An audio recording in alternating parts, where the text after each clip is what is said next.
बिस्मिल्लाहिर्रहमानिर्रहीम, अस्सलाम वालेकुम। आज बड़ा ज़बरदस्त दिन है पाकिस्तान के लिए, इंडिया के लिए बुरा दिन है, अमेरिका के लिए उससे ज़्यादा बुरा दिन है। सारा दिन तो आपने देखा जो अमेरिका की पार्लियामेंट के अंदर हुआ, चढ़ाई हुई, वहाँ पर चढ़ दौड़े और अमेरिका की जमहूरियत का जो जनाजा निकाला है, पूरी दुनिया ने देख लिया ये निज़ाम कितना गला सड़ा है। लेकिन पाकिस्तान ने दिया है इंडिया को ज़बरदस्त सरप्राइज़, और ये क्लास का सरप्राइज़ है। पाकिस्तान ने अल्हम्दुलिल्लाह आज सक्सेसफुली टेस्ट फ्लाइट की है हमारे फतह 1 की मल्टी लॉन्च रॉकेट सिस्टम। इसकी कैपेबिलिटी ये है कि ये 140 किलोमीटर की रेंज तक हमारा वॉरहेड ले जाने की सलाहियत रखता है, जो कन्वेंशनल है। लेकिन इसकी क्लास की जो बात है, मज़ीद डिस्कस करने से पहले इस वीडियो को लाइक करें, हकीकत टीवी को सब्सक्राइब करें और बेल आइकन पर ज़रूर क्लिक करें कि प्रीसाइज इसका टारगेट होता है। यानी मिसाल के तौर पर आप इंडिया के किसी शहर की जिस जगह को टारगेट करना चाहते हैं, अल्हम्दुलिल्लाह एक्यूरेसी के साथ जाकर टारगेट करेगा, और जब ये जाकर वहाँ लगेगा तो जितनी इसकी रेंज होगी, जितने भी किलोमीटर की, उस पर जो जो चीज़ें आएंगी वो सफ़ाई से मिट जाएंगी, अनटिल के अल्लाह ने किसी चीज़ का नुकसान ना करना हो या किसी की जान महफूज रखनी हो। एक चीज़ ज़हन में रखिएगा, जब इस तरह का हमला होता है जो इसमें बच जाते हैं वो मुर्दों से बदतर होते हैं। वो यही दुआ बाद में करते रहते हैं कि काश हम भी इस दुनिया से चले जाए। जापान की मिसाल हमारे सामने है। अब इसका सबसे ज़्यादा क्लास का चीज़ है, देखिए पाकिस्तान के पास सबसे ज़्यादा कमाल चीज़ क्या, हमारे पास चंद किलोमीटर की रेंज वाले भी, और हमने जितने रखे हैं ये इंडिया के शहर, उनके जगहों को टारगेट करके रखे हैं। और कोशिश ये हमारी होगी कि जब भी इंडिया के साथ मार का, सबसे पहले इंडिया के एटमी प्लांट को तबाह किया जाए, बाकी काम बाद में हो। ये तो अल्हम्दुलिल्लाह हमारी होगी। इसमें इमरान खान ने भी मुबारकबाद दी, जनरल बाजवा से लेकर हमारे जॉइंट चीफ ऑफ स्टाफ, तमाम जितने भी आते हैं सबके सब आज बड़े खुश हैं कि इंडिया को जवाब गया। लेकिन इससे ज़्यादा बड़ी खबर और बड़ी बात आज जो है वो आपके सामने आ रही है। वो बात ये है कि इंडिया की डिफेंस मिनिस्ट्री की रिपोर्ट जारी हुई है सालाना, और उसके अंदर इंडियन आर्मी को झूठा साबित कर दिया है। इंडियन आर्मी ने कहा था कि ये खबर झूठ है कि चाइना ने इलेक्ट्रोमैग्नेटिक पल्स वेपन्स इस्तेमाल किए और उसमें भारतीय फौजियों को बुरी बीमारियों में मुब्तला कर दिया और हाइट कैप्चर की। उन्होंने डिनाई किया इस बात से पूरी तरह।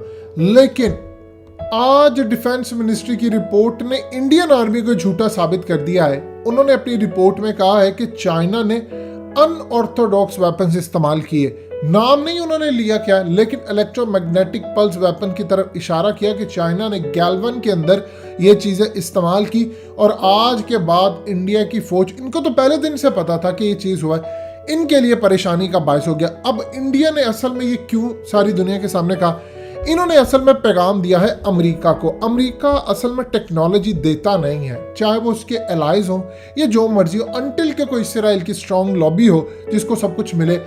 ये सूरत हाल वो इंडिया पर रिलाई नहीं कर सकता। वो ये चाह रहा है कि किसी तरह मुझे ये टेक्नोलॉजी दी जाए, और उसने ऐलान किया है कि चाइना ने इस्तेमाल किया, लिहाजा आप मुझे दें। नाम वो ले रहा है कि चाइना ने इस्तेमाल किया है, हमला वो पाकिस्तान पर करना चाहता है। और सबसे बड़ी बात यह है कि अमेरिका को वो ये कह रहा है कि ये टेक्नोलॉजी पाकिस्तान के पास भी महफूज है, पाकिस्तान इसको यूज़ करता है। 27 फरवरी ने इसका एक नमूना पेश किया। और दूसरी सबसे बड़ी बात यह है कि पाकिस्तान के खिलाफ अगर तुम मुझे नहीं दोगे तो मैं मुकाबला नहीं कर पाऊंगा। लेकिन टारगेट उसने अमेरिका को ये कह कर रखा है कि मैंने चाइना पर जाना है। देखिए, चाइना के हवाले से एक चीज़ ध्यान में रखिएगा, इंडिया के पास जितनी मर्जी वो कोशिश कर ले, अभी भी कैपेसिटी नहीं है कि वो चाइना पर हमला कर सके। वो ये गलती नहीं करना चाहता, क्योंकि उसने अगर ये काम किया तो चाइना की जानिब से जवाब बड़ा तगड़ा दिया जाएगा। अब इस वक्त इन्होंने एडमिट किया है। अब ये इंडिया इस वक्त अमेरिका को ये बात कह रहा है कि देखिए इनके पास टेक्नोलॉजी है, पाकिस्तान इसका इस्तेमाल करता है, हम कैसे मुकाबला करेंगे। ऊपर से अमेरिका उनको कह रहे हैं, उनके एम्बेसडर आकर ये बात कहते हैं कि अगर तुम्हें ये चीज़ें चाहिए, हाई टेक वेपन्स, तो तुम्हें दो काम करने होंगे।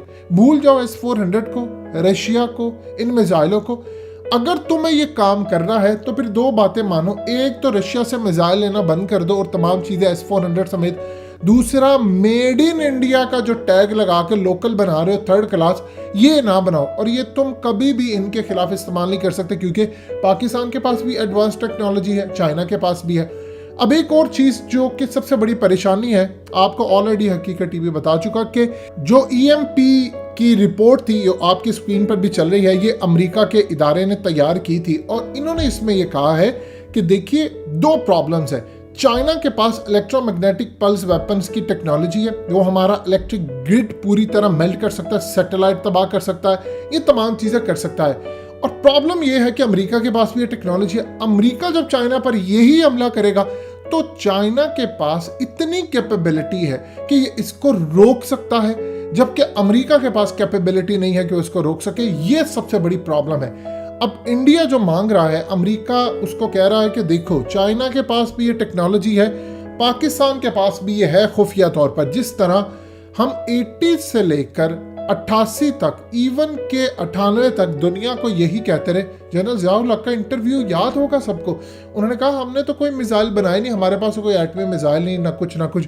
फिर इसराइल जब हमला करने के लिए इंडिया से आ रहा था तो वो गए हिंदुस्तान और जाकर वहां पर कहा कि देखो हमने तो एटमी मिसाइल बना लिया है, हमें पता है, हमारी इंटेलिजेंस रिपोर्ट है कि तुम हमला करने जा रहे हो इसराइल के साथ मिलकर, अगर तुमने हमला किया तो हम यहाँ से एटमी मिसाइल फायर कर देंगे, इंडिया भी बाकी नहीं रहेगा, पाकिस्तान भी नहीं रहेगा, तुम लोग मर जाओगे तो हिंदू मजहब खत्म, हम चले जाएंगे तो 56 इस्लामिक मुल्क बाकी रहेंगे, इस्लाम जिंदा रहेगा, पाकिस्तान रहे ना रहे। ये वो डायलॉग्स थे, वो गुफ्तगू थी जो सिर्फ इंसान तब कर सकता है जब उसके दिल में ईमान अगले लेवल पर पहुंचा हो, जब आप इस लेवल की धमकी देते हैं। आज तो हम धमकी नहीं दे पाते, ये सूरत हाल पैदा हो गई। अब आप ये देखिए कि पाकिस्तान डिनाई करता रहा, अमेरिका को पता था कि इनके पास ये है, वो उसके बाद फिर पाबंदियां और ये तमाम चीज़ें। अब यही सूरत हाल है, अमेरिका को पता है कि पाकिस्तान के पास भी है, चाइना के पास भी है, और अमेरिका इंडिया को ये बात कह रहा है कि तुम रशिया का पूरा जहान का जो ताल्लुकात का तुमने सरमाया रखा हुआ है इसको छोड़ो, हमारी तरफ आओ। अब इंडिया खुद जाकर कह रहा है कि चाइना ने बनाया है, लेकिन उनको ये पता है कि चाइना के पास इसका तोड़ भी है। अगर अमेरिका इनको देता है तो ये हमला करेंगे, तो इनके पास तोड़ नहीं। अमेरिका अब जो काम कर रहा है कि अगर चाइना हमला करे तो हम इसको कैसे रोक सके। यानी आप देखिए जो S-400 है, एंटी बैलिस्टिक मिसाइल, ये क्या चीज़ है? पहले बनाई गई थी मिसाइल सिस्टम कि आप मिसाइल फायर करते हैं, जवाब में आप पर 2 मिसाइल फायर होते हैं। अब चीज़ें बदल गई है, आप एक चीज़ फायर करते हैं तो आपका मिसाइल हवा में तबाह कर दिया जाता है और फिर आपको मिसाइल मारने के लिए एक अलग चीज़ भी दी जाती है।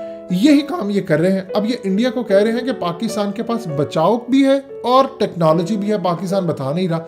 अमेरिका इस वक्त पूरी तरह काम कर रहा है पिछले कई सालों से कि अगर चाइना हमला करता है तो हम इसको रोकने के लिए कैसे आगे लेकर जाएं। अब इंडिया ओपनली उसने एडमिट कर लिया है कि इन्होंने इस्तेमाल किए, और वो अमेरिका को कह रहे हैं मैं मुकाबला कैसे करूं, तुम दोगे तो मैं करूंगा मुकाबला। बैक एग्रीमेंट साइन हो गया, अमेरिका कहता तुम उससे हटो, और उसके बाद वो अगर इंडिया को दे भी देता है तो वो सिर्फ फर्स्ट स्ट्राइक वाली देगा, यानी वो बचाव वाली कोई सूरत हाल नहीं कि कल को अमेरिका अपने इलाज को ये दे दे और बाद में चाइना उससे भी आगे बनाने की कोशिश करे। अमेरिका ने इस रिपोर्ट में क्या इल्जाम लगा? उसने कहा चाइना ने तो टेक्नोलॉजी हमारी चोरी की है, ये चोर है और ये टेक्नोलॉजी चोरी करके पाकिस्तान को अपना इत्तेहादी सिक्योरिटी पार्टनर बनाकर उनसे शेयर करते हैं और उसके बाद ये आगे मरहले पर जाते हैं। लिहाजा इस सूरत हाल में पाकिस्तान के पास एडवांटेज है, हम अल्हम्दुलिल्लाह उनकी प्रिसाइज हमला कर सकते हैं, अल्हम्दुलिल्लाह हमारे पास टेक्नोलॉजी है। और एक चीज़ ध्यान में रखिएगा, पाकिस्तान कई ऐसी चीज़ें हथियार बना चुका है जिसका हमने तजर्बा नहीं किया, लेकिन वो अल्हम्दुलिल्लाह ओके है। उसका तजर्बा आपको इसी तरह नज़र आएगा जिस तरह 27 फरवरी के हवाले से जहाज़ गिराने का, कंट्रोल टावर से राब्ता मुनक़ता करने का तजर्बा किया गया था। अल्हम्दुलिल्लाह DGISPR हमारे जो रह चुके जनरल आसिफ गफूर, उन्होंने जो बात की थी उस बात के पीछे एक ईमान, एक तगड़ा होता है आपका। दूसरा, उसमें ये गुफ्तगू भी थी कि हमारे पास कैपेबिलिटी है। उन्होंने कहा था जगह भी हम चूज करेंगे, वक्त भी हम चूज करेंगे और मर्जी का हमला भी हमारा होगा। और देख लीजिए 24 घंटे के अंदर अंदर कमाल तरीके से हमला किया।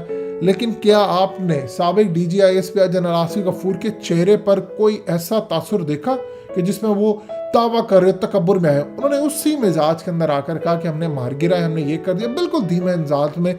यही उनका आर्ट है और यही अल्हम्दुलिल्लाह पाकिस्तानी फौज की तरबियत है। दोस्तों, हकीकत टीवी को सब्सक्राइब करना मत भूलिए, वीडियो को लाइक करें, शेयर करें और कमेंट सेक्शन में अपनी राय का इजहार जरूर करें।